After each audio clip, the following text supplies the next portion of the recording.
Congo, the word was changed into Zaire, which according to the legend is a distortion, by the Portuguese, of the word Nzadi, meaning river or great waters.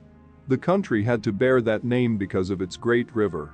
But this legend seems to be unconvincing, by the fact that the word Jair came from a sandy island of Yemen, on the Red Sea and meant God enlighten, 1 Chr 5:23, NB 32:4, 2 Chi 8:21. So Joram went over to Zair, and all the chariots with him. And he rose by night, and smote the Edomites which compassed him about, and the captains of the chariots. And the people fled into their tents. Bantu Israelite architecture of the Bible reminds us of the walls of Jerusalem, the walls of Jericho, and those of the ancient civilizations of the Middle East. Is something that attracted the past history of the Bantu people. The Bantu's kings are the only ones to wear embroidered mantles in sub-Saharan Africa. They are Semites. Job 29:14. Righteousness was my clothing, justice was my mantle and my turban. Deuteronomy 28:36. The Lord will drive you and the king you set over you to a nation unknown to you or your ancestors. There you will worship other gods, gods of wood and stone. The winner is writing the history. See to it that nearly all Negroes who love to argue in a vacuum have been taught how to read and not how to reason by the missionaries, those devils. Hence, count Western education as worthless. Just to mentally control you, somehow. Get out the matrix at 38. The big thief has been spying dummy Negroes in the Catholicism, milking every secrecy of the African society. The scriptures is true. Equals 2 Corinthians 11:14. Wolf in sheep clothes versus Satan masquerading as an angel of light. Will these dummy Negroes escape the matrix? Nay, many will perish. They already sold their souls to the devil. You see with thine eyes therein. And he said, Verily I say unto you, no prophet is accepted in his own country. Luke 4:24. Make sure you've got a prophet of your own race, brotherhood. Isaiah 59:21. Here is the covenant I will make with them, says the Lord. My spirit is on you. I have put my words in your mouth. EY will never leave your mouth. And they will never leave the mouths of your children or their children after them. That will be true for all time to come, says the Nzambi.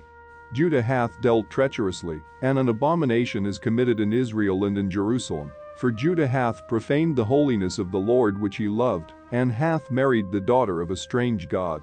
12 The Lord will cut off the man that doeth this, the master and the scholar, out of the tabernacles of Jacob, and him that offereth an offering unto the Lord of hosts. So it's about the Spirit again. Yet ye say, wherefore? Because the Lord hath been witness between thee and the wife of thy youth, against whom thou hast dealt treacherously. Yet is she thy companion, and the wife of thy covenant. 15 And did not he make one? Yet had he the residue of the Spirit. And wherefore one? That he might seek a godly seed. Therefore take heed to your spirit, and let none deal treacherously against a wife of his youth. Nzambi seeks descendants who are holy to Nzambi. A holy seed should rule over the earth. Maleki Baliki 2:11-12.14-15 Think not that I am come to send peace on earth. I came not to send peace, but a sword. 35 For I am come to set a man at variance against his father, and the daughter against her mother, and the daughter-in-law against her mother-in-law. Because of this, our people have never wanted to keep the laws of God. That's why God is looking for people one by one. But prophets are not and never will be foreigners, and they have never been.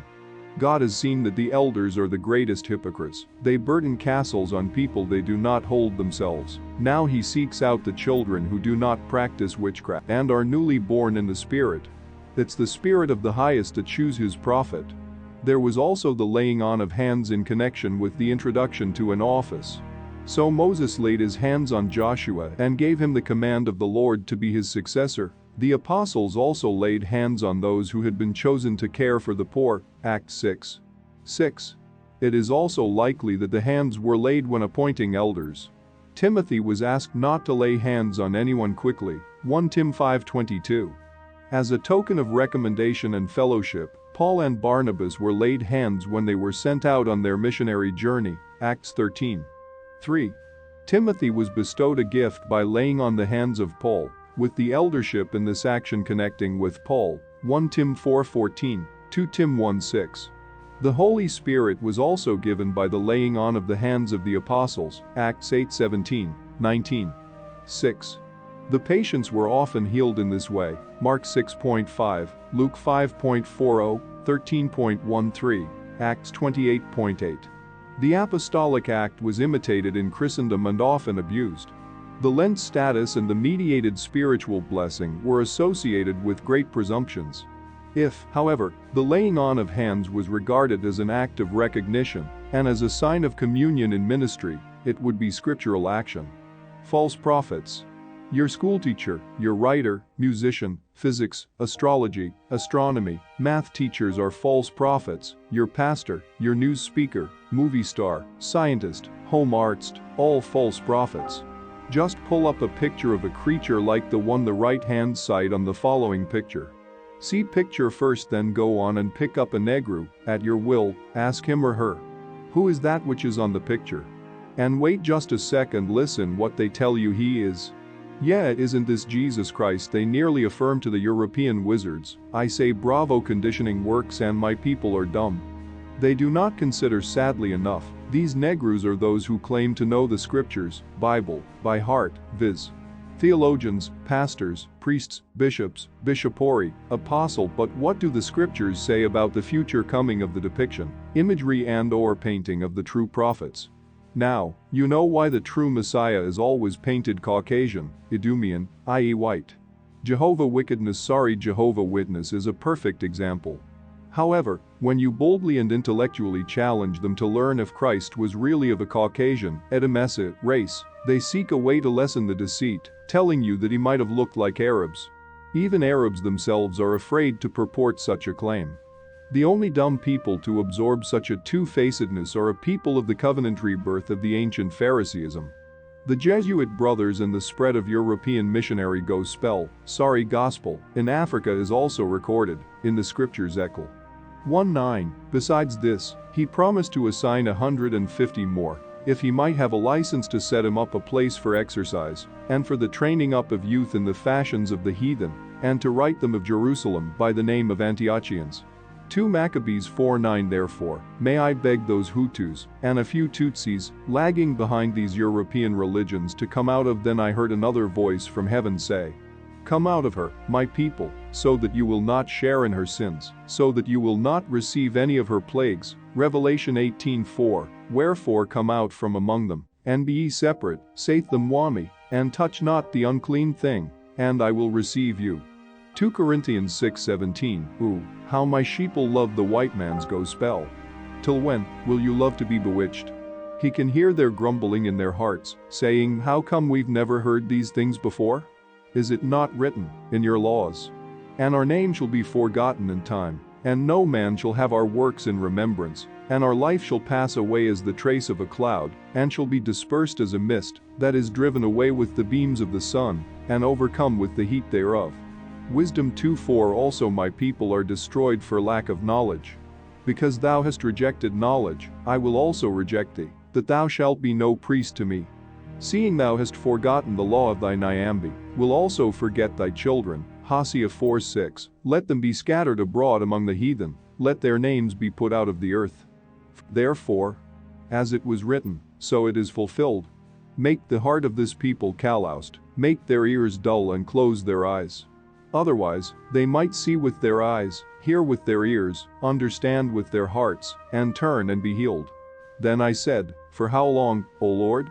And he answered, until the cities lie ruined and without inhabitant, until the houses are left deserted and the fields ruined and ravaged. Isaiah 6:10-11. For the Nzambi hath poured out upon you the spirit of a deep sleep, and hath closed your eyes.